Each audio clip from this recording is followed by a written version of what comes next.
Students हम discuss करेंगे important news के बारे में और उससे रिलेटेड जो इन्फॉर्मेशन है हमारे यूपीएससी के एग्जाम के पर्सपेक्टिव से इम्पोर्टेंट उसको हम यहाँ पे डिस्कस करेंगे। फर्स्ट न्यूज़ है स्टूडेंट साउथ चाइना सी के बारे में। आप देखें कि फिलीपाइंस के द्वारा जो न्यू मॉनिटरिंग बेस है उसको सेटअप किया गया है साउथ चाइना सी का जो रीजन है उसके अंडर में, जिससे कि बेटर वे में जो मॉनिटरिंग है उसको कैरी आउट किया जा सके, जो शिप्स है उनको भी यहाँ पे ट्रैक किया जा सके साउथ चाइना सी के अंडर में फिलीपाइंस के द्वारा।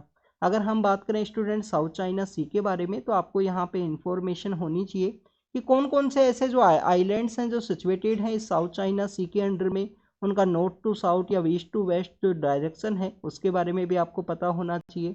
इसके अलावा कौन कौन से ऐसे जो नाइबर कंट्रीज हैं, कौन कौन से ऐसे कंट्री हैं जो अपना एरिया शेयर करते हैं इस साउथ चाइना सी के अंडर में, उसके बारे में आपको यहाँ पे इंफॉर्मेशन होनी चाहिए।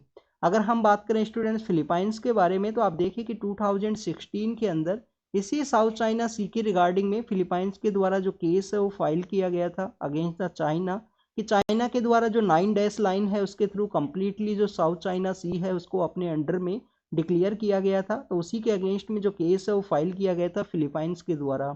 अगर हम बात करें रिसेंट जो डेवलपमेंट है उसके बारे में तो जो सितंबर एंड अक्टूबर मंथ का जो समय है, सितंबर एंड अक्टूबर मंथ का जो समय है उस समय चाइना के द्वारा जो न्यू मैप है उसको यहाँ पे रिलीज किया गया और न्यू मैप के अंदर में भी जो साउथ चाइना सी का जो रीजन है उसको कम्प्लीटली अपने अंडर में शो किया गया था। आप देखिए उसके बाद में जो साउथ ईस्ट एशिया के जो कंट्रीज हैं उनका एक ग्रुप है जिसको कि हम आसियान के नाम से जानते हैं। आसियान का जो मीटिंग हुआ तो आसियान के अंदर में उस न्यू मैप को कंडेम किया गया था आसियान के जो 10 मेंबर कंट्रीज हैं उनके द्वारा। अगर हम साउथ चाइना सी का जो लोकेशन है उसके बारे में अगर हम स्टूडेंट्स प्रैक्टिस करें यहाँ पे, तो सपोज कीजिए कि ये यहाँ पे चाइना का लैंड है, चाइना का जो एरिया है, चाइना के कुछ यहाँ पे आइलैंड जो है जो भी आपको देखने के लिए मिलेंगे जिसके अंदर की बेसिकली हांगकांग है, ताइवान है, जिनके ऊपर चाइना के द्वारा जो अपना क्लेम है वो किया जाता है। यहाँ पे अगर हम इस रीजन के अंदर बात करें तो ग्रुप ऑफ आइलैंड्स हैं जिनको कि हम फिलीपाइंस के रूप से जानते हैं। ग्रुप ऑफ आइलैंड्स है, काफ़ी छोटे छोटे जो आइलैंड हैं वो सिचुएटेड हैं, जिसके अंदर यहाँ पे जो मनीला है वो सिचुएटेड है, मनीला जो इसका कैपिटल है फिलीपाइंस का। आप देखिए कि फिलीपाइंस वैसे भी हमारे लिए इम्पोर्टेंट है, किस वजह से, क्योंकि मनीला के अंदर जो एशियन डेवलपमेंट बैंक है उसका हेडक्वार्टर है। इसके अलावा आप देखिए कि जो रमन मैग्सेसे अवार्ड है वो भी फिलीपाइंस के वहाँ से ही दिया जाता है। इंटरनेशनल जो राइस रिसर्च इंस्टीट्यूट है ये क्यों न्यूज़ के अंदर है कि हमारा जो ग्रीन रिवॉल्यूशन है उसके जो फाउंडर थे MS स्वामीनाथन, उनका डेथ हुआ था।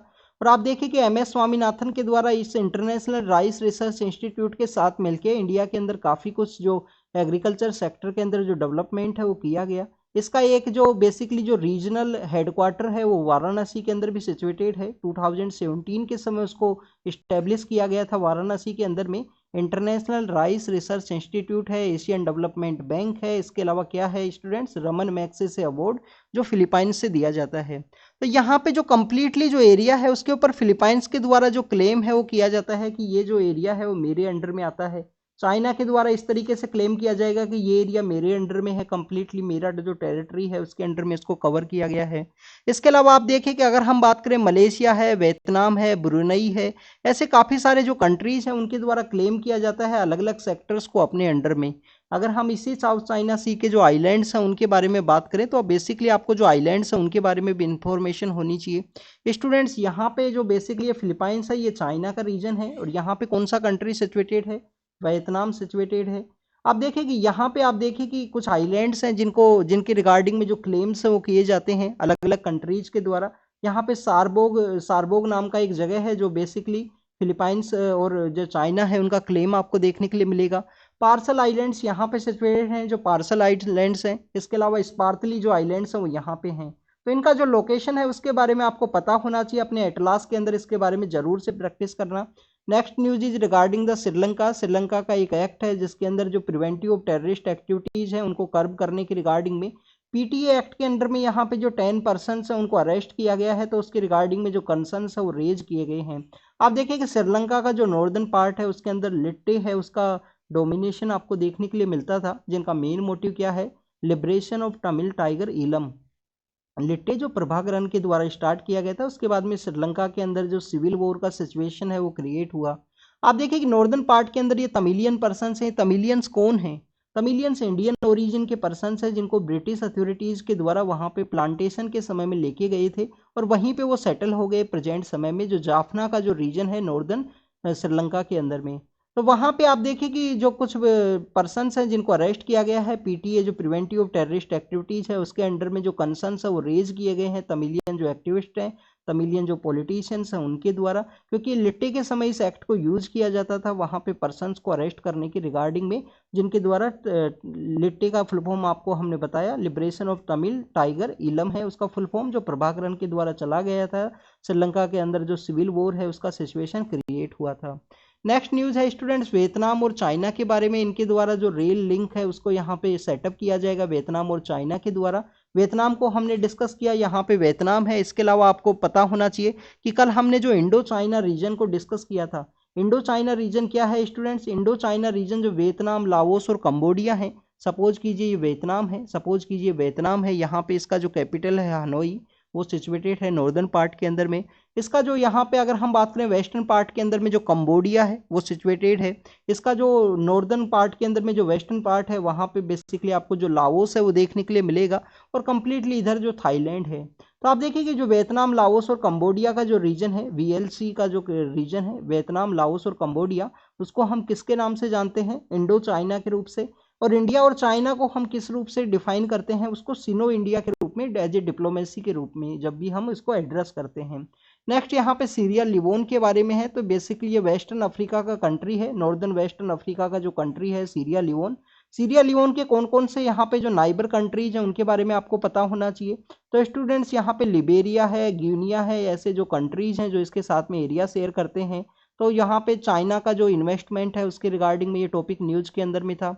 यूएस की, यूनाइटेड स्टेट ऑफ अमेरिका का जो सुप्रीम कोर्ट है उसकी जो पहली महिला जज है उनका डेथ हुआ है।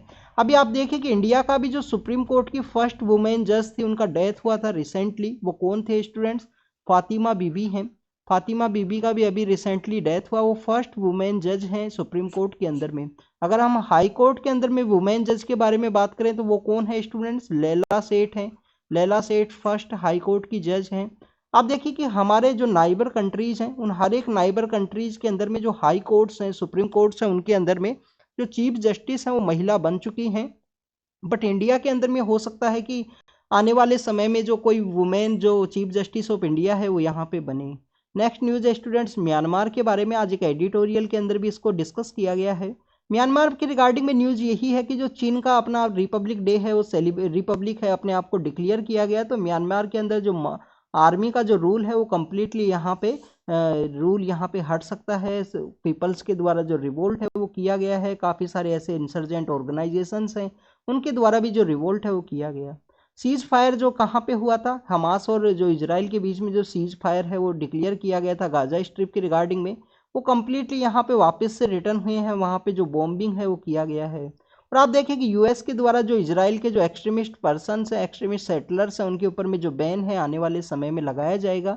इसके बारे में आपको इन्फॉर्मेशन होनी चाहिए। स्टूडेंट्स अगर हम बात करें नेक्स्ट न्यूज़ के बारे में, ये तो मिस्टेक से जो वर्ल्ड का जो पेज है फर्स्ट टाइम में फर्स्ट ही यहाँ पे इंसर्ट हो गया। नेक्स्ट अगर हम बात करें फर्स्ट पेज के बारे में, तो आप देखिए कि COP28 का जो मीटिंग है, COP28 का मीटिंग कहाँ पे हो रहा है स्टूडेंट्स? दुबई के अंदर में। अरेबियन जो पेनिनसुला है उसके बारे में आपको पता होना चाहिए। दुबई का लोकेशन कहाँ है, कतर का लोकेशन कहाँ है, क्योंकि कतर भी आज न्यूज़ के अंदर में है। कतर न्यूज़ के अंदर में किस वजह से है? हमारे जो नेवी के जो वेटरन्स हैं जिनको वहाँ पे कन्विक्ट किया गया था, तो जल्द ही उनको वहाँ पे रिलीज किया जाएगा उसके रिगार्डिंग में। तो आप देखिए कि दुबई के अंदर COP28 का जो मीटिंग है वो हो रहा है। प्रेजेंट समय में लॉस एंड डैमेज का जो फंड है वो वहाँ पे अडोप्ट किया गया। इसके अलावा और भी काफ़ी सारे ऐसे इनिशिएटिव्स हैं जिनको वहाँ पे बेसिकली अडोप्ट करने की बात की गई है, जिसके अंदर में क्लाइमेट इन्वेस्टमेंट फंड है जो दुबई के द्वारा ही चलाया गया है।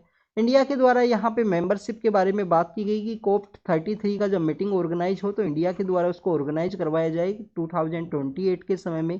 क्या इंडिया के द्वारा UNFCCC का जो मीटिंग है, United nation framework for the climate change के रिगार्डिंग में, convention on the climate change, तो ये UNFCCC का जो मीटिंग है क्या इंडिया के अंदर कभी ऑर्गेनाइज हुआ था स्टूडेंट? 2002 के समय इंडिया के द्वारा इसको ऑर्गेनाइज किया गया था। COP33 को इंडिया के द्वारा आने वाले समय में जो प्रपोजल है वो रखा गया है। अगर सभी कंट्रीज एग्री करेंगे तो आने वाले समय में इंडिया के अंदर ये मीटिंग है वो ऑर्गेनाइज होगी 2028 के समय में।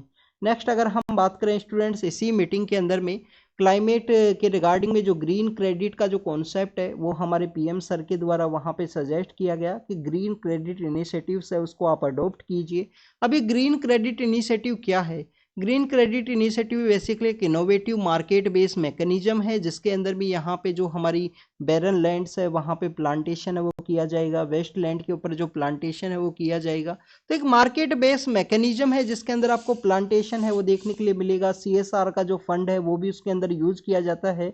हमारी जो ministry of environment, forest and climate change है उसके द्वारा इसको अडॉप्ट किया गया था। अभी इंडिया का जो ये प्रपोजल है वो वहाँ पे सजेस्ट किया गया है पीएम सर के द्वारा COP28 का जो मीटिंग है उसके अंडर में। नेक्स्ट अगर हम बात करें तमिलनाडु के रिगार्डिंग में है, आप देखिए कि तमिलनाडु के जो गवर्नर हैं RN रवि, ये एक्स ब्यूरोक्रेट हैं, पहले ये ब्यूरोक्रेट हुआ करते थे और इनके द्वारा नॉर्थ ईस्ट के अंदर में काफ़ी जो इम्पोर्टेंट रोल है वो प्ले किया गया था वहाँ के एक पीस एग्रीमेंट की रिगार्डिंग में। तो वहाँ पे भी इन्होंने गवर्नर के रूप में सर्व किया है। RN रवि सर के यहाँ पे गवर्नर हैं तमिलनाडु का, तमिलनाडु गवर्नमेंट और RN रवि सर जो बेसिकली गवर्नर हैं। तमिलनाडु गवर्नमेंट और गवर्नर का कंटिन्यूस कन्फ्लिक्ट है रिगार्डिंग द यहाँ पे जो बिल्स हैं उनके असेंट की रिगार्डिंग में। तो यहाँ पे तमिलनाडु गवर्नमेंट के द्वारा कहा गया है कि गवर्नर के द्वारा कोई भी बिल्स हैं उनको री इनेक्ट अगर वहाँ पे वापस से रेफर किए गए हैं असेंबली के द्वारा तो उनको प्रेसिडेंट को रेफर नहीं किया जा सकता है इनके द्वारा। अगर असेंबली के द्वारा दोबारा से पास करके बिल्स को इनके लिए सेंड किया गया है तो इनको प्रेसिडेंट को जो रेफर है वो नहीं किया जा सकता है। आर्टिकल 200 के अंडर में ये सब जो इन्फॉर्मेशन है उसके बारे में हमने डिस्कस किया। नेक्स्ट आप देखिए कि जो यहाँ पे सीज फायर एग्रीमेंट्स है जो साइन हुआ था वो कम्प्लीटली एंड हो चुका है। आने वाले समय में फिर से यहाँ पे जो सिविलियन कम्युनिटीज़ हैं उनके ऊपर में अटैक किए जा सकते हैं जो कम्प्लीटली अगेंस्ट द जो भी कोड हैं, एथिक्स हैं वॉरफेयर के, उसके अगेंस्ट में हैं। जो हमारे यहाँ पे जो मैन्युफैक्चरिंग का जो इंडेक्स है, परचेजिंग एंड मैनेजर जो इंडेक्स है मैन्युफैक्चरिंग के रिगार्डिंग में, उसमें लिटिल बिट जो आप स्टिक है वो देखने के लिए मिला है। लिटिल बिट जो मैन्युफैक्चरिंग है वो यहाँ पे डेवलपमेंट है उसका इंक्रीज हुआ है। लेट्स ये होता है कि एम्प्लॉयमेंट जनरेशन होगा, मैन्युफैक्चरिंग अगर यहाँ पे इंक्रीज हुआ है, इसके अलावा से लोगों के पास जो पैसा है वो आपको देखने के लिए मिलेगा। तो लिटिल बिट जो हमारी इकोनॉमी है उसको भी बूस्ट करने में ये हेल्प करेगा। जीएसटी रेवेन्यू के बारे में अगर हम बात करें तो आपका यहाँ पे होमवर्क है। बेसिकली इन्फॉर्मेशन तो ये है कि जीएसटी का जो रेवेन्यू है वो यहाँ पे राइज हुआ है। होमवर्क आपके लिए क्या है? होमवर्क आपके लिए बेसिक इन्फॉर्मेशन ये है कि सबसे पहले तो आप जीएसटी के बारे में बताना कि कौन से कॉन्स्टिट्यूशन अमेंडमेंट एक्ट के थ्रू हमने इसको ऐड किया, क्या ये डायरेक्ट टैक्स के लिए किया गया है या इनडायरेक्ट टैक्स के लिए किया गया है, ये आपको इन्फॉर्मेशन होनी चाहिए। फिर आपको यहाँ पे बेसिकली आर्टिकल 279A है जिसके अंदर में जीएसटी जो काउंसिल है वो बनाया गया। जीएसटी काउंसिल को हेड किसके द्वारा किया जाता है? मिनिस्ट्री ऑफ जो फाइनेंस अफेयर्स हैं, मिनिस्टर जो रहेंगे उनके द्वारा हेड किया जाएगा। यहाँ पे स्टेट्स का जो वोटिंग राइट है वो कितना है ये आपको कमेंट सेक्शन के अंदर बताना है। एक तो आपको कॉन्स्टिट्यूशन अमेंडमेंट एक्ट के बारे में बताना है, एक आपको बताना है स्टेट्स का जो वोटिंग राइट है क्या वो 2/3% है स्टेट्स के पास में यहाँ पे voting right in the GST council, उसके बारे में आपको इन्फॉर्मेशन होनी चाहिए। तो जीएसटी का जो रिवेन्यू है वो यहाँ पे इंक्रीज हुआ है उसके बारे में बताया गया कि नवंबर का जो मंथ है उसके रिवेन्यू कलेक्शन के बारे में। तो ये इन्फॉर्मेशन आप जरूर से बताना। क्या जीएसटी काउंसिल एक कॉन्स्टिट्यूशनल बॉडी है? इसके बारे में आपको पता होना चाहिए। हेड किसके द्वारा किया जाता है? फाइनेंस मिनिस्टर के द्वारा हेड किया जाएगा। स्टेट्स के जो फाइनेंस के रिगार्डिंग में जो मिनिस्टर्स हैं वो भी इसका मेंबर आपको देखने के लिए मिलेंगे। तो ये कुछ बेसिक इन्फॉर्मेशन है वो पता होनी चाहिए जो हमारे एग्जाम में जो क्वेश्चन है वो पूछे जाते हैं। यूनिफॉर्म सिविल कोड के रिगार्डिंग में एक केस है जिसको फाइल करने से मना कर दिया, जिसको यहाँ पे एंटरटेन करने से मना कर दिया गया है हाई कोर्ट के द्वारा। तो बेसिक यहाँ पे क्यों मना किया गया उसके रिगार्डिंग में ये है कि बेसिक तो आपको यहाँ पे आर्टिकल 44 के बारे में पता होना चाहिए जिसके अंदर यूनिफॉर्म सिविल कोड के बारे में बात की गई है कि यूनिफॉर्म सिविल कोड होना चाहिए। अब सिविल कोड क्या है? हमारे जो पर्सनल लॉज हैं उनके अंदर में सब में सिमिलरिटी हो, चाहे वो किसी भी रिलीजन से बिलोंग करता हो। क्या इंडिया में ये पॉसिबल है? तो स्टूडेंट्स इसके रिगार्डिंग में काफ़ी सारे कंसर्न्स हैं क्योंकि इंडिया में डाइवर्सिटी काफ़ी ज़्यादा है। डाइवर्सिटी कैसे ज़्यादा है? आप देखिए हर 10 किलोमीटर के अंदर हमारा जो लैंग्वेज है, हमारा जो रहन सहन का जो तरीका है, जो हमारा कल्चर है, जो हमारा ड्रेसिंग सेंस है, लिटिल बिट आपको जो चेंज है वो देखने के लिए मिलेगा। अगर हम बात करें अर्बन एरियाज, इसके अंदर एक एक्सेप्शन है। अर्बन क्या है? बेसिकली अर्बन एरिया वो है कि ग्रोथ इंजन ऑफ इकोनॉमी है, लोग अपना जो यहाँ पे बेटर लाइफ के लाइवलीहुड के रिगार्डिंग में वहाँ पे माइग्रेट करते हैं। तो अर्बन एरियाज के अंदर आपको सिमिलरिटी देखने के लिए मिलेगी। बट अगर हम बात करें रूरल एरिया के परस्पेक्टिव से तो आपको लैंग्वेज के अंदर में, कल्चर के अंदर में 10-20 किलोमीटर के अंदर जो चेंज है वो देखने के लिए मिलेगा, ऑब्जर्व अगर आपने किया हो तो। तो इतना सारा डाइवर्सिटी है जब हमारे कंट्री के अंदर में, काफ़ी सारी जो ट्राइबल कम्युनिटीज़ हैं, काफ़ी सारी ऐसी अलग अलग जो रिलीजियस कम्युनिटीज़ आपको देखने के लिए मिलेंगी, तो कैसे यूनिफॉर्म सिविल कोड है उसको इम्प्लीमेंट किया जाएगा। तो एक one of the biggest task है लॉ मिनिस्ट्री के रिगार्डिंग, लॉ कमीशन के ऑलरेडी उसको स्टडी कर रहा है कि यूनिफॉर्म सिविल कोड को कैसे यहाँ पे इम्प्लीमेंट किया जाए। इंडिया में कौन सा स्टेट है जहाँ पे लिटिल बिट जो यूनिफॉर्म सिविल कोड है वो आपको पता होना चाहिए कि जो गोवा नाम का स्टेट है जिसके अंदर यूनिफॉर्म सिविल कोड है, किनके समय में, जो पोर्तुगीज का वहाँ पे रूल हुआ करता था उसी समय में। गोवा को इंडिया में कब ऐड किया गया था स्टूडेंट्स? क्या वो 12th कॉन्स्टिट्यूशन अमेंडमेंट एक्ट है, या 14th है, या 10th है? इसके बारे में आप कमेंट सेक्शन के अंदर बताना। ये आपका होमवर्क है कि गोवा को कौन से कॉन्स्टिट्यूशन अमेंडमेंट एक्ट के थ्रू इंडिया के अंदर में ऐड किया गया था, उसके बारे में आपको जानकारी होनी चाहिए। लॉ कमीशन के बारे में यहाँ पे बात की गई है, तो स्टूडेंट्स 1833 का आपको जो एक्ट है वो पता होना चाहिए। 1833 जो कॉलोनियल एरा के समय का जो एक्ट है वो लाया गया था, जिसके अंदर में यहाँ पे गवर्नर जनरल ऑफ इंडिया है वो बनाई गई थी, एक post governor general of India का जो पोस्ट है वो बनाया गया था 1833 के अंदर। वहाँ पे ये एक लॉ मिनिस्टर, लॉ मेंबर के बारे में बात की गई थी। जो फर्स्ट लॉ मेंबर हैं वो कौन बने थे? हमारे मकोली नाम के जो पर्सन हैं। आफ्टर द इंडिपेंडेंस हमारे जो फर्स्ट लॉ मिनिस्टर, फर्स्ट जो लॉ कमीशन को हेड करने वाले जो पर्सन है उनका क्या नाम है? MC सीतलवाड़े उनका नाम है, या और कुछ नाम है? ये कमेंट सेक्शन के अंदर आप बताना लॉ कमीशन के रिगार्डिंग में। तो लॉ कमीशन के द्वारा ये इन्फॉर्मेशन थी यूनिफॉर्म सिविल कोड के बारे में, जो आर्टिकल 44 के अंडर में है। जो DPSP है जस्टिसएबल नहीं है, आप कोर्ट के अंदर अप्रोच कर सकते हो, बट यहाँ पे आपको जो जस्टिस है वो नहीं दिया जाएगा उसके रिगार्डिंग में। तो एंटरटेन नहीं किया गया हाई कोर्ट के द्वारा, ऑलरेडी लॉ कमीशन उसको स्टडी कर रहा है कि कैसे इसको इम्प्लीमेंट किया जाए। स्पेयर के थ्रू यहाँ पे एक जो राइनो है उसका डेथ हुआ है, उस पर्सन को यहाँ पे पकड़ लिया गया है, पर्सन जो भी बेसिकली इस एक्टिविटी के अंदर में शामिल था। तो आप देखिए कि राइनो का बेसिकली क्यों न्यूज के अंदर होता है। वन होर्न राइनो, वन होर्न राइनो जो कहाँ पे मिलता है? हमारा आसाम का जो रीजन है, आसाम के अलावा उत्तर प्रदेश के अंदर जो दूधवा नेशनल पार्क है उसके अंदर भी हम देखते हैं। हमारा जो वेस्ट बंगाल का जो रीजन है उसके अंदर भी पाया जाता है। मीन्स इंडिया शिवालिक का जो रीजन है, इंडिया शिवालिक का जो रीजन है उसके अंदर में ये कम्प्लीटली पाया जाता है वन हॉर्न राइनो।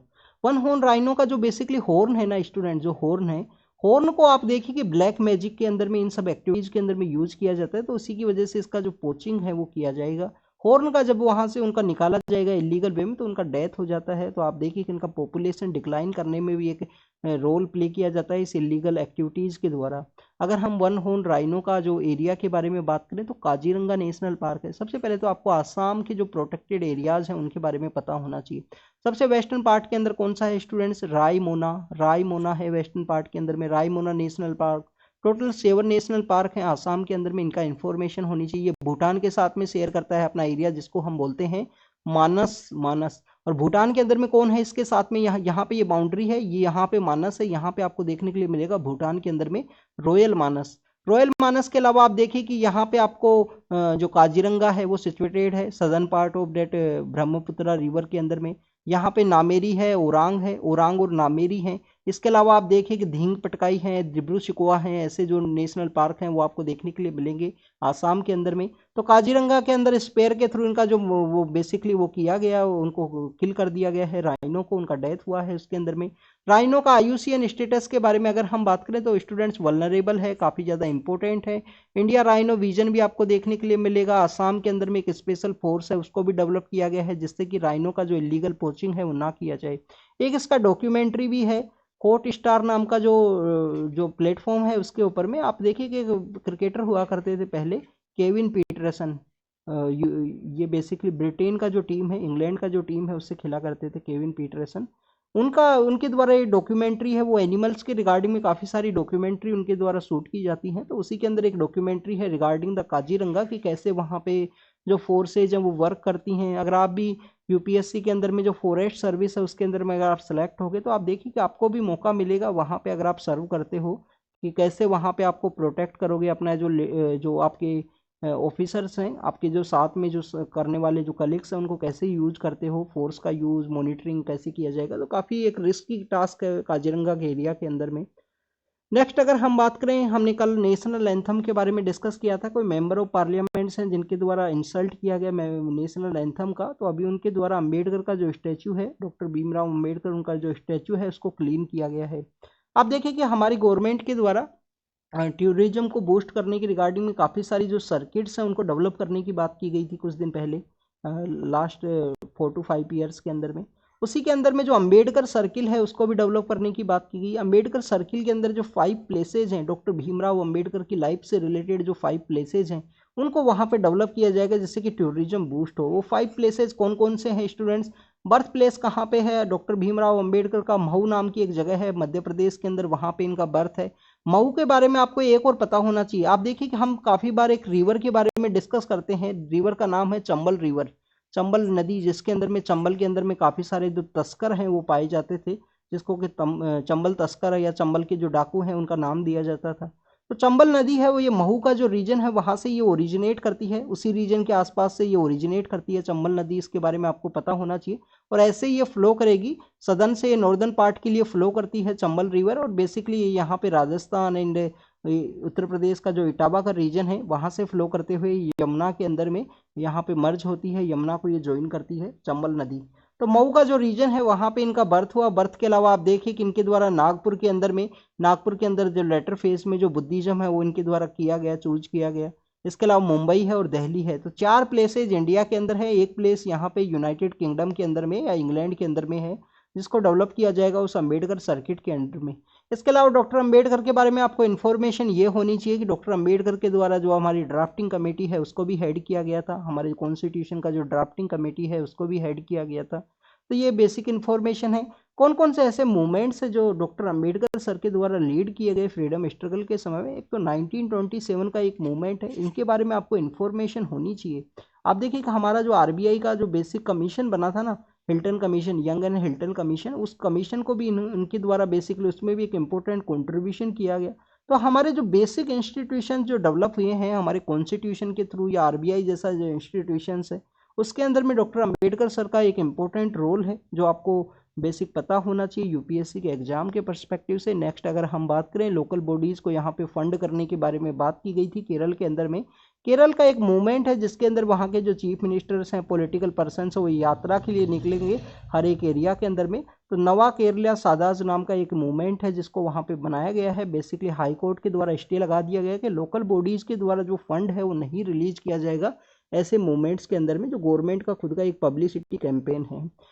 COP28 की मीटिंग के दौरान हमारे जो पीएम है, इजराइल के जो प्रेसिडेंट्स हैं उनके मिले हैं, वहाँ पे उनसे काफ़ी सारा जो डिस्कशंस है वो किया गया है पीस के रिगार्डिंग में, स्टेबिलिटी के रिगार्डिंग में, कैसे यहाँ पे स्टेबिलिटी को किया जाए। आप देखिए कि यहाँ पे इजराइल के जो प्रेसिडेंट है वो विजिट पे आए हैं यूएई के लिए। यूएई के रिगार्डिंग में आपको एक तो यहाँ पे इन्फॉर्मेशन ये होनी चाहिए, I2U2 का जो कैंपेन है, I2U2 क्या है? India, Israel, UAE and United state of America, ऐसे ये 4 कंट्रीज हैं, इनका एक ग्रुप है, कंप्लीटली क्वेड का एक पार्ट है। इसके अलावा स्टूडेंट्स अगर हम यहाँ पे बात करें इजराइल के बारे में, तो अब्राहम अकॉर्ड एक हुआ करता था। अब्राहम अकॉर्ड क्या है? यूएस के जो प्रेसिडेंट डोनाल्ड ट्रंप हुआ करते थे उनके द्वारा वो चलाया गया था। उसका मेन मोटिव यही था कि जो मिडिल ईस्ट के जो कंट्रीज है ना, जो मिडिल ईस्ट के जो कंट्रीज है, अब बेसिकली मिडिल ईस्ट जो वर्ड है, जो वर्ड यूज किया जाता है मिडिल ईस्ट, ये यूएस के पर्सपेक्टिव से यूज किया जाता है स्टूडेंट्स। आप देखिए यूएस का लोकेशन यहाँ है और यहाँ पे ये जो मिडिल ईस्ट है हमारे पर्सपेक्टिव से तो मिडिल वेस्ट हो सकता है, बेसिकली मिडिल वेस्ट भी हो सकता है, बट ये जो टर्म है जो डिप्लोमेसी के अंदर यूज की जाती है मिडिल ईस्ट, वो रिगार्डिंग द यूएस के पर्सपेक्टिव से है। तो इसराइल के जो मिडिल ईस्ट के जो कंट्रीज हैं उनका इसराइल के साथ में जो रिलेशंस है उनको डेवलप करने की रिगार्डिंग में जो अब्राहम अकॉर्ड है वो स्टेब्लिशमेंट में आया था। नेक्स्ट आप देखिए कतर के पर्सपेक्टिव से है। कतर के पर्सपेक्टिव से न्यूज़ ये है कि स्टूडेंट्स वहाँ पे हमारे जो वेटरन जो नेवी के ऑफिसर्स हैं उनको जल्दी यहाँ पे जो सेव है वो कर लिया जाएगा। Government continuous working on this system. Qatar के बारे में आपको बेसिकली आप देखिए कि ये यहाँ पे क्या है स्टूडेंट्स, ये यहाँ पे अरेबियन पेनिनसुला है। अरेबियन पेनिनसुला के अंदर में यहाँ पे जो कंट्रीज है उनके बारे में पता होना चाहिए आपको, ओमान और यमन है। कतर का लोकेशन कहाँ है? क्या यूएई के पास में है कतर यहाँ पे, या कतर यहाँ पे सिचुएटेड है अरेबियन पेनिनसुला के अंदर में? ये आपको इन्फॉर्मेशन होनी चाहिए। अरेबियन पेनिनसुला को जो यहाँ पे अरेबियन सी का जो रीजन है उसके साथ में जो कनेक्ट करने वाली जो स्ट्रेट है उसको हम किसके नाम से जानते हैं? तो यहाँ पे जो गल्फ है उसको बेसिकली कौन सी स्टेट के द्वारा, या स्टेट ऑफ हॉर्मूज है या बेबल मंदाब है, उसके बारे में आपको पता होना चाहिए। क्योंकि यहाँ पे 2 स्टेट्स हैं स्टूडेंट्स। अगर हम यहाँ पे जो अरेबियन पेनिनसुला है उसके बारे में बात करें, एक स्टेट तो यहाँ पे सिचुएटेड है, एक स्टेट यहाँ पे है। स्टेट बेसिकली क्या होते हैं, स्टेट्स मीन्स द दो जो वाटर बॉडीज हैं जिनको जो कनेक्ट करता है उसको हम स्ट्रेट के नाम से जानते हैं। तो यहाँ पे जो रेड सी का जो एरिया है, यहाँ पे जो बेसिकली जो गल्फ है और इनको जो कनेक्ट करने वाली जो स्ट्रेट है उनके बारे में आपको पता होना चाहिए। स्टेट ऑफ हॉर्मूज है या बेबल मंदाब है, कौन कौन सी स्टेट्स हैं उनके बारे में। तो this is all the information regarding the Qatar. 4 जो दिसंबर का दिन है जिसको कि हम नेवी डे के रूप में सेलिब्रेट करेंगे, तो उसके बारे में भी आपको पता होना चाहिए। इसके बारे में हमने डिस्कस किया था कि क्लाइमेट इन्वेस्टमेंट फंड जो यूएई के द्वारा स्टार्ट किया गया है 30 मिलियन का जो यहाँ पे फंडिंग करते हुए। इसके अलावा लॉस एंड डैमेज का जो फंड है जिसको यहाँ पे अडॉप्ट किया गया, जिसके अंदर भी बेसिकली जो कंट्रीज के द्वारा यहाँ पे जो फंडिंग है वो किया गया, वर्ल्ड बैंक के द्वारा उसको ऑपरेट किया जाएगा। वर्ल्ड बैंक के द्वारा एक ट्रांसपेरेंट मैनर के अंदर में हमारे जो पीएम सर हैं उनके द्वारा जब एड्रेस किया गया तो उनके द्वारा जो ग्रीन क्लाइमेट फंड है 2009 के समय का जो ग्रीन क्लाइमेट फंड है और अडप्टेशन फंड है, अडप्टेशन फंड कौन से समय का है, 2001 के समय का, ये 2009 का। तो बेसिकली उनके कमिटमेंट के बारे में भी बात की गई, वो भी ज़्यादा इंपॉर्टेंट है। स्मॉल आइलैंड कंट्रीज़ के उनको यहाँ पे स्टॉप नहीं करना है प्रेजेंट समय में जो लॉस एंड डैमेज का जो फंड है जिसको अडॉप्ट किया गया। अब देखिए कि कल का जो दिन है, तो कल जो 3 दिसंबर का जो दिन है उस दिन यहाँ पे जो जिन स्टेट्स के अंदर में वोटिंग किया गया था उन स्टेट्स का जो काउंटिंग है वो किया जाएगा इलेक्शन कमीशन के द्वारा। बट मिजोरम का जो काउंटिंग है एक दिन बाद में आपको देखने के लिए मिलेगा, due to the religious activities की वजह से वहाँ पे जो रिलीजियस एक्टिविटी होने की वजह से यहाँ पे एक दिन उसको नेक्स्ट डे उसको डिक्लेयर किया गया है कि 4 दिसंबर को वहाँ पे कैलकुलेट किया जाएगा। नेक्स्ट अगर हम बात करें जो टनल के जो वर्कर्स हैं, सिल्कियारा नाम की जो जगह है उत्तरकाशी के एरिया के अंदर में, उत्तरकाशी डिस्ट्रिक्ट के अंदर उत्तराखंड में, वहाँ पे वो टनल वर्कर्स वापस आए हैं। बिहार से कुछ वर्कर्स बिलोंग किया करते थे, उनका काफ़ी अच्छे से जो वेलकम है वो किया गया है। अब देखिए कि वर्कर 17 डेज के आसपास के समय है वो टनल के अंदर ट्रैप रहे थे उस समय में। नेक्स्ट अगर हम बात करें वर्ल्ड बैंक का एक यहाँ पे रिसर्च पेपर था जिसके अंदर कहा गया था कि इंडिया का जो रूरल एरियाज हैं जिसमें स्वच्छ भारत अभियान ग्रामीण होने के बाद में भी वहाँ पे टॉयलेट का जो यूज है वो टाइम के साथ में डिक्लाइन हुआ था। अब देखिए उस रिसर्च पेपर को रिकॉल कर लिया गया है वर्ल्ड बैंक के द्वारा। वर्ल्ड बैंक के बारे में आपको एक इन्फॉर्मेशन ये भी होनी चाहिए कि 1945 के समय में जो वर्ल्ड बैंक है, वर्ल्ड बैंक के अलावा जो आईएमएफ नाम का जो इंस्टीट्यूशन है इनका जो इस्टेब्लिशमेंट हुआ इसको हम ब्रिटेन वुड ट्विंस के रूप से जानते हैं। ब्रिटेन वुड कॉन्फ्रेंस एक ऑर्गेनाइज होती है और उसको कॉन्फ्रेंस के अंदर में इनको इस्टेब्लिश किया गया था, इसलिए इनको ब्रिटेन वुड जो ट्विंस हैं उनके रूप से भी हम जानते हैं वर्ल्ड बैंक एंड आईएमएफ। और इनके रिफॉर्म के बारे में कंटिन्यूस जो डेवलपिंग कंट्रीज हैं, ग्लोबल साउथ के जो कंट्रीज हैं उनके द्वारा कंटिन्यूस डिमांड की जाती है, चाहे फाइनेंशियल इंस्टीट्यूशंस हो, ग्लोबल पॉलिटिकल इंस्टीट्यूशंस हो, यूएनएससी के तरह का, तो उनके अंदर रिफॉर्म किया जाए। प्रेजेंट समय की डिमांड के अंदर अलग अलग जो कंट्रीज हैं उनको इसके अंदर में ऐड किया जाए। नेक्स्ट न्यूज़ के बारे में अगर हम बात करें स्टूडेंट्स, बीएसएफ का जो ज्यूरिसडिक्शन एक्ट है उसके बारे में डिस्कस किया गया है। आप देखिए कि बीएसएफ का जो ज्यूरिसडिक्शन एक्ट है, बीएसएफ के ज्यूरिसडिक्शन के अंदर में पहले जो एरिया है वो आप देखिए कि 10 to 20 किलोमीटर का जो एरिया है वो बीएसएफ की ज्यूरिसडिक्शन के अंदर हुआ करता था। सपोज कीजिए इंडिया का यहाँ पे इंटरनेशनल बॉर्डर है, उसका जो 50-20 किलोमीटर का जो एरिया है वो कम्प्लीटली बीएसएफ के अंडर में आया करता था। अभी नेक्स्ट ज्यूरिसडिक्शन के अंदर जो 50 किलोमीटर का जो एरिया है उसको डिक्लेयर कर दिया गया है कि बीएसएफ के अंडर में है। यहाँ पे बीएसएफ के द्वारा ही डील किया जाएगा कोई भी लोकल जो यहाँ पे क्राइम है या कोई भी ऐसी एक्टिविटीज़ है जिसके अंदर में लिटिल बिट हमारा जो फ्रेंडली रिलेशंस है वो यहाँ पे हार्म हो सके, ड्रोन्स का जो यूज़ किया गया हो हमारे फ्रेंडली नाइबर कंट्री के द्वारा, तो उसके रिगार्डिंग में बीएसएफ को जो ज्यूरिसडिक्शन है वो दिए गए थे। अब देखिए पंजाब गवर्नमेंट के द्वारा जो पेटिशन है वो फाइल की गई, सुप्रीम कोर्ट ने उस पेटिशन को हियर करने के बारे में बात की गई है। बीएसएफ का जो ज्यूरिसडिक्शन एक्ट है उसके बारे में 1 दिसंबर का जो दिन है वो बीएसएफ का राइजिंग डे के रूप में भी हम सेलिब्रेट करते हैं। 1965 1 दिसंबर को इसको इस्टेब्लिश किया गया था। हमारा जो बांग्लादेश के साथ में एरिया शेयर करते हैं और इसके अलावा जो वेस्टर्न एरिया के अंदर में वेस्टर्न जो हमारा इंटरनेशनल बाउंड्री है उसको प्रोटेक्ट किया जाता है बीएसएफ के द्वारा, जिसको कि बॉर्डर सिक्योरिटी फोर्स के रूप से हम जानते हैं। स्टूडेंट्स 50 किलोमीटर का जो यहाँ पे डिक्लेयर किया गया, इंक्रीज किया गया ज्यूरिसडिक्शन को, उसको पंजाब के द्वारा क्यों प्रोटेस्ट किया गया है। आप देखिए कि पंजाब एक छोटा स्टेट है, पंजाब का जो बाउंड्री है वो काफ़ी कम है। गुजरात और राजस्थान के अंदर भी किया गया है इसका ज्यूरिसडिक्शन एक्सटेंड, बट वहाँ पे काफ़ी लार्ज स्टेट होने की वजह से वहाँ पे जो प्रोटेस्ट है वो नहीं देखने के लिए मिला। पंजाब का एरिया काफ़ी कम है और उसके अंदर 50 किलोमीटर का जो एरिया है बाउंड्री के आसपास का एरिया वो यहाँ पे बीएसएफ के द्वारा डील किया जाएगा। तो पंजाब की जो लोकल गवर्नमेंट है उनका बेसिकली जो लॉ एंड ऑर्डर है जो स्टेट का सब्जेक्ट है उसका यहाँ पे कॉन्फ्लिक्ट है, इस वजह से इनके द्वारा पेटिशन है वो फाइल की गई। डिस इन्फॉर्मेशन के बारे में बात की गई है, इसके अलावा फेक न्यूज़ है उसके बारे में बात की गई है। पीआईबी के द्वारा कुछ यूट्यूब चैनल्स हैं उनको भी जो फेक न्यूज़ के रिगार्डिंग में या यहाँ पे जो कम्प्लीटली डेरोगेटरी उनके द्वारा जो लैंग्वेज है वो यूज़ की जाती है पीएम सर के रिगार्डिंग में, तो उनको यहाँ पे रेड फ्लैग है वो इश्यू किया गया है। पीआईबी जो कि एक फैक्ट चेक है गवर्नमेंट का उसके द्वारा। तो this is all the information related to the fake news. Fake news की जब भी हम बात करते हैं तो आपको हमारा जो आईटी एक्ट है, आईटी एक्ट का जो सेक्शन 66D है उसके बारे में इंफॉर्मेशन होनी चाहिए कि सेक्शन 66D के द्वारा जो फेक न्यूज़ है उसको डील किया जाता है। नेक्स्ट अगर हम बात करें स्टूडेंट्स, यहाँ पे 2000 का जो नोट था उसके बारे में इंफॉर्मेशन की गई है कि अभी भी यहाँ पे जो 9000 के आसपास जो करोड़ के आसपास का जो मनी है वो लोगों के पास में है, लोगों के द्वारा वापस से जो जमा है वो नहीं किया गया 2000 का जो नोट है उसको। आप देखें कि सबसे पहले आपको डीमोनेटाइजेशन के बारे में पता होना चाहिए। डीमोनेटाइजेशन का एक प्रोसेस क्या होता है कि कोई भी यहाँ पे जो मनी है, कोई भी मनी है ऐसा हमारे पास में कोई भी मनी है उसको बेसिकली यहाँ पे गवर्नमेंट के द्वारा जो लीगल टेंडर है वो ना माना जाए। लीगल टेंडर अगर उस मनी को नहीं माना गया है तो उसको एक डीमोनेटाइजेशन प्रोसेस के रूप से हम जानते हैं। आप देखें कि 1945 और 46 का जो समय है उस समय इंडिया के अंदर फर्स्ट टाइम जो डीमोनेटाइजेशन है वो देखने के लिए मिला था। सेकंड अगर हम डीमोनेटाइजेशन के बारे में बात करें तो 1978-79 का जो समय है उस समय में किया गया था। और थर्ड आप देखिए कि 2016 के समय में डिमोनेटाइजेशन को किया गया। अभी जो 2000 नोट को वापस देने के बारे में बात की गई है तो उसका जो लीगल टेंडर है स्टूडेंट्स वो यहाँ पे ख़त्म नहीं हुआ है। लीगल टेंडर स्टिल एग्जिस्ट के अंदर में है, ये आपको यहाँ पे इंफॉर्मेशन होनी चाहिए। इसके अलावा स्टूडेंट्स अगर हम बात करें जब भी यहाँ पे नोट को वापस देने की बात करते हैं तो एक प्रोसेस होता है जिसको कि हम कैश रिजर्व रेशियो के रूप से जानते हैं। हमारी मॉनेटरी पॉलिसी के अंदर एक इम्पोर्टेंट टूल है जो आरबीआई के द्वारा रेगुलेट किया जाता है। तो आप देखिए कैश रिजर्व रेशियो क्या है। सपोज कीजिए कि यहाँ पे आपने 1000 रुपये है वो जमा करवाए बैंक के अंदर में, ऐसे टोटल सपोज कीजिए सभी लोगों के द्वारा 15 डेज के समय के अंदर में जो 1000 रुपये हैं वो यहाँ पे जमा हुए।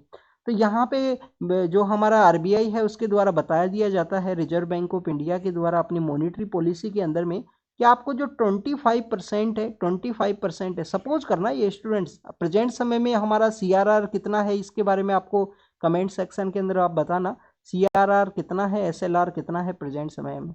तो प्रेजेंट यहाँ पे बोल दिया गया कि 25% जो पैसा है वो आपको सीआरआर के अंदर रखना होगा, मीन्स कैश के अंदर ही रखना होगा। किसको रखना होगा यहाँ पे? बैंक को। क्यों रखना होता है स्टूडेंट्स यहाँ पे कैश के अंदर में? कि अगर कोई भी इमरजेंसी की सिचुएशन आती है, एकदम से सभी लोग बैंक के अंदर आ गए कि हमारा जो मनी है वो आप यहाँ पे दीजिए वापस, तो उस समय में इमरजेंसी की सिचुएशन के अंदर जो 25% जो मनी है इतना यहाँ पे कैश के अंदर में इनको रखना होगा, मेंटेन रखना होगा।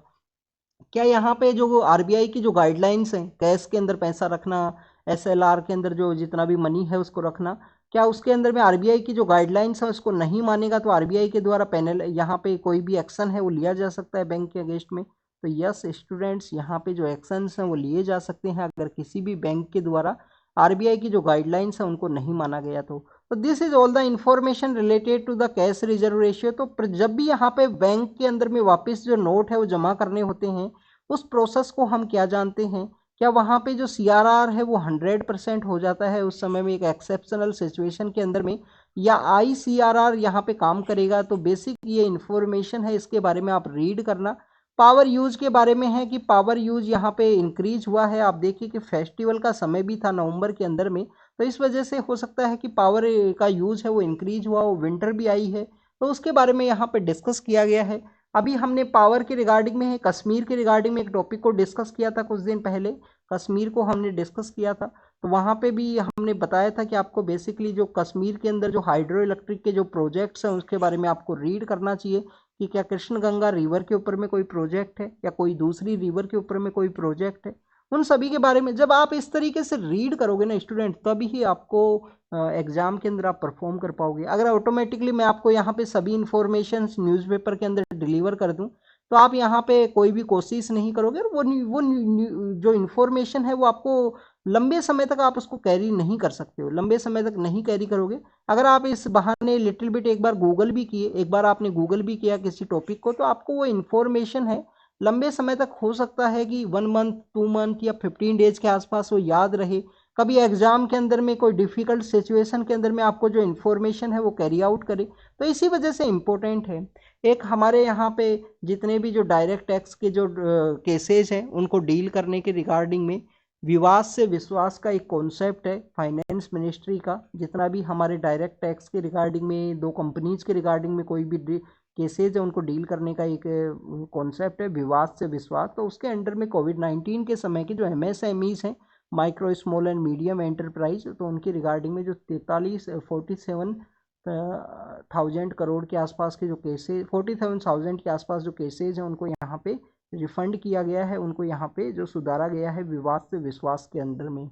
नेक्स्ट अगर हम बात करें स्टूडेंट्स, आपको MSME की डेफिनेशन पता होनी चाहिए। आप देखिए कि आप इंटरव्यू के लिए गए और आपसे क्वेश्चन पूछ लिया जाएगा कि MSME किसके बेसिस पे डिसाइड करते हैं, क्या टर्नओवर के बेसिस पे उसको डिसाइड किया जाता है या इन्वेस्टमेंट के बेसिस पे।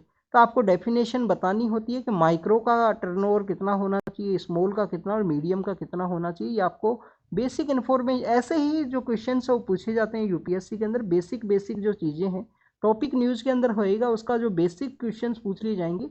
पावर यूज़ का यहाँ पे पूछा गया तो आपको यहाँ से पूछ लिया जाएगा कि इंडिया यहाँ पे जो पावर जो बेसिकली है किसी दूसरे कंट्री के साथ में इंडिया के द्वारा खरीदा जाता है, या इंडिया के पास में जो पावर है वो यहाँ पे सरप्लस सिचुएशन के अंदर है या नहीं है, ये आपको यहाँ पे पता होना चाहिए। आप देखिए इंडिया के द्वारा काफ़ी सारे हमारे जो हिमालयन स्टेट्स हैं जिसमें नेपाल भी है, जिसके अंदर भूटान भी है, वहाँ से पावर के जो प्रोजेक्ट्स हैं वो हैं। आप देखिए भूटान से ही हम पावर सप्लाई बांग्लादेश के लिए करने वाले हैं हमारे इस एरिया के रिगार्डिंग में, तो उसके बारे में भी हमने काफ़ी बार डिस्कस किया है। तो ऐसे आपको इन्फॉर्मेशन को रीड करना है। तो this is all the information today's newspaper. आज एडिटोरियल हम ऐड करना शायद भूल गए, इसके अंदर में एक एडिटोरियल था जो काफ़ी सही, इंडिया के पर्सपेक्टिव से काफ़ी सही इन्फॉर्मेशन उसके अंदर में बताया गया था। तो उसको हम बाद में डिस्कस करेंगे कभी, अगर जो भी इन्फॉर्मेशन होगी आपको टेलीग्राम चैनल के ऊपर उसको शेयर कर दिया जाएगा। तो thank you students, thank you very much.